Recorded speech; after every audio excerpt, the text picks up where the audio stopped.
Hi everybody, Wendy from Cinnamon Sweet Shop. Today I am going to be making a crispy oatmeal cookie. So if you don't like those chewy, gooey ones that have pieces of oatmeal in it, we make this one with just plain old oat flour.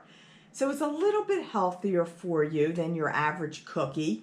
The ingredients, the measurements are all listed in the description box below. So I am using some oat flour. If you don't have oat flour on hand, it's real easy to make it yourself. You can just take some regular old-fashioned oats, put it in a blender or a food processor, and then turn it on, pulse it until it's a very fine flour consistency. Whole wheat flour, not whole wheat pastry flour, just whole wheat flour. I am using some milk. I like to use almond milk, but you can use any milk you would like. Dark brown sugar. Now this is my sugar-free dark brown sugar that I make myself. I do have a video, a few videos back where I show you how to make this. It's made with a little bit of molasses with your favorite sugar substitute. I like to use the erythritol monk fruit combo, but you can pretty much use it with anything. I do have a little bit of baking soda, vanilla extract.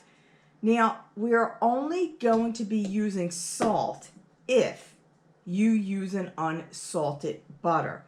I'm using a salted butter substitute, you know, the fake stuff. It's Smart Balance. So I'm not going to add extra salt because there's already salt in here. But if you're using unsalted butter, you're going to want to add some salt. And again, I do have that in the description box below as well. So for me, I got a big tub of the Smart Balance and measured it out. So mine's kind of pretty much cut up. But if you're using the stick of butter, you want to cube it. All right, so basic, very easy to make. Just combining in a bowl all of my dry ingredients. Don't forget that. Baking soda, the brown sugar. Just get my spatula to get it out. This stuff is really, really sticky. All right. And just mix this together.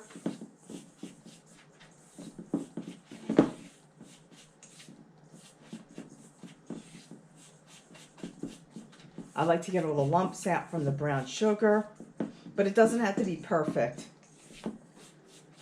So, with your butter, and keep in mind, you want to make sure this is nice and cold, not soft in the room temperature. We're going to use clean hands. Make sure you wash your hands first. And I'm just going to combine this in here with my hands, just because it's a lot easier. But you don't want to grab onto the butter pieces too much because you don't want your body temperature to warm this up. But notice I'm just kind of like breaking this in. If you don't want to get your hands dirty, you can use one of those pastry cutters. But I'm just going to quickly blend this with my hands, mix those dry. It should look like a bit of a wet sand. All right, so you see how messy this is. Then you're going to add in the milk, some vanilla extract,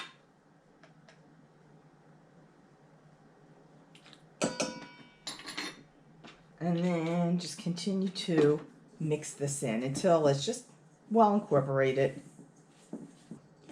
Now, after I kind of mixed it in, I want to play around with it a little bit to make it form a nice dough. It should stick together. If it's a little dry, you can add just a little bit more liquid, like your milk, to it. You don't want to overdo that or else it's going to be too runny. And sometimes you just need to play around with it like what I'm doing just to get it a little more moist.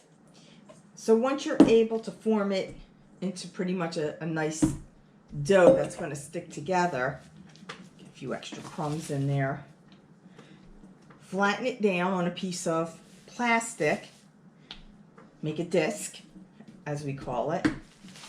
Just cover this up. I'm going to flatten it even more. Nice and thin.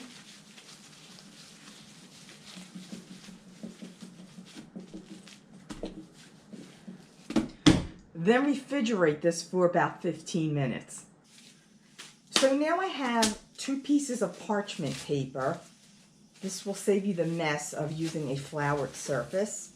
Just put the dough in between the parchment, and with the rolling pin, roll it out to about 1/4 inch thickness. Okay. So I have a cookie cutter. This is about 2 inches. You can use bigger or smaller, either the little wedges or straight. If you don't have a round cookie cutter, you can use a glass even.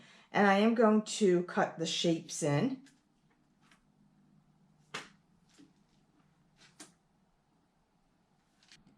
Then just place the cookies on the pan, on a Silpat or a liner, silicone liner, or you can use parchment paper again. You could see I get a lot of use out of my liner. It's pretty dark from use.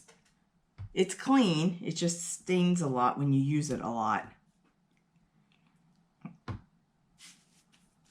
And with the remaining dough, you could just re-roll it and recut your cookies. Now I'm using the back of a very small skewer, and I'm going to poke holes around the cookies in here. Now the reason we're doing this is to let the steam rise out of the cookie, but I also think it kind of makes them look cool. So we're just going to poke some holes into it. I'm going to bake these at a 350-degree oven for about 12 to 15 minutes or until they're light golden brown. Let the cookies cool before enjoying. Be sure to share this video, subscribe to this channel, and hit that like button.